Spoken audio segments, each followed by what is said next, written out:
안녕하세요. 혹시 이런 혜택이 있었어? 하고 뒤늦게 후회한 경험 다들 한 번쯤 있으시죠? 오늘은 바로 그런 상황을 막아줄 신청해야만 받을 수 있는 숨겨진 복지 혜택들에 대해 자세히 알아보겠습니다. 알게 모르게 나에게 꼭 필요한 지원을 놓치고 있을지도 모르니 오늘 영상 끝까지 시청하시면서 꼼꼼하게 챙겨보시기 바랍니다. 가장 먼저 소개해드릴 혜택은 긴급복지 지원입니다. 갑작스러운 실직, 질병, 재난 등으로 생계가 어려워진 분들이 대상인데요. 주 소득자의 사망, 가출, 중한 질병, 실직, 사업 실패 등으로 생계 유지가 곤란한 경우 또는 자살 시도 등으로 위기 상황에 처한 가구가 지원 대상이 됩니다. 이 혜택은 위기 상황 발생 당시 1개월 이내에 신청해야 하며 소득 및 재산 기준을 충족해야 합니다. 생계비, 의료비, 주거비, 교육비뿐만 아니라 동절기 연료비, 학예 이불비 등 생활에 직접적으로 필요한 다양한 항목이 포함됩니다. 중요한 것은 이 혜택은 자발적인 신청이 필수라는 점입니다. 주변에 이런 상황으로 어려움을 겪는 분이 있다면 꼭 알려주세요. 다음은 주거 취약계층 지원입니다. 고시원, 비닐하우스, 쪽방 등 비주거용 건물에서 거주하는 분들이 대상인데요. 이분들의 주거 안정을 위해 월세, 공공요금 등을 지원합니다.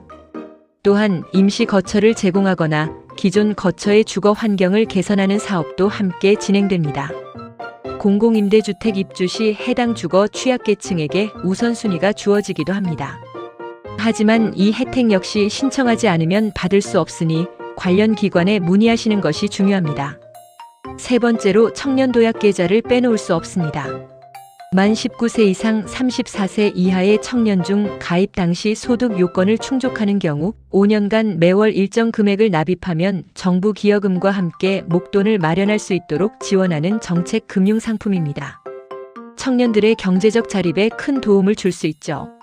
다만 개설 기간이 정해져 있고 일정 소득 및 연령 기준을 만족해야 하므로 해당되는 청년이라면 반드시 이 기간을 놓치지 말고 신청해야 합니다. 이 외에도 농어촌 희망복지 사업과 같이 특정 지역 주민들을 위한 맞춤형 지원 사업들이 있습니다. 지역별로 지원 내용이 상이하므로 거주하시는 지역의 관련 부서에 문의하여 본인에게 해당되는 혜택이 있는지 확인해 보는 것이 좋습니다. 농어촌 지역에는 소득이 낮은 어업인이나 농업인을 위한 경영 안정 자금 지원, 소규모 주택 개선 사업, 의료비 지원 등이 있을 수 있습니다. 또 한 가지 중요한 것은 장애인 활동 지원 서비스입니다.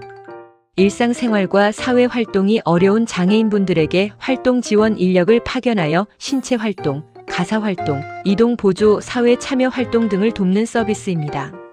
이 서비스는 장애인의 자립생활과 사회 참여를 증진시키는데 매우 중요한 역할을 하지만 본인의 장애 정도와 필요성을 인정받아 신청해야만 이용할 수 있습니다.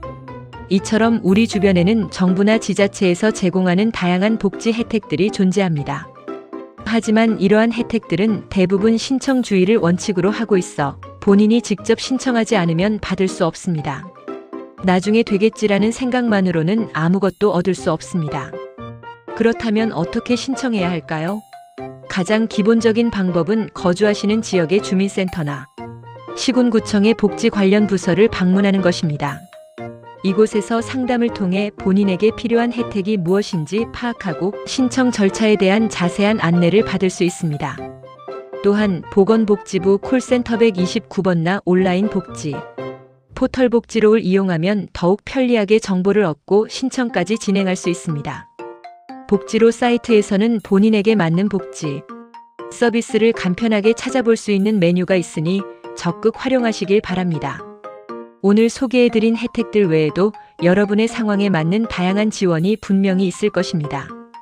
정부나 지자체에서는 복지 사각지대를 해소하기 위해 지속적으로 새로운 사업들을 발굴하고 있습니다.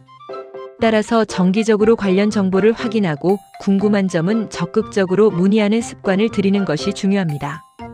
지금 당장 내가 놓치고 있는 혜택은 없는지, 주변에 꼭 필요한 도움이 필요한 사람은 없는지 다시 한번 생각해보는 시간을 가지셨으면 좋겠습니다. 귀한 시간 내주셔서 감사드리며 다음에도 유익한 정보로 돌아오겠습니다. 정보톡톡이었습니다. 감사합니다.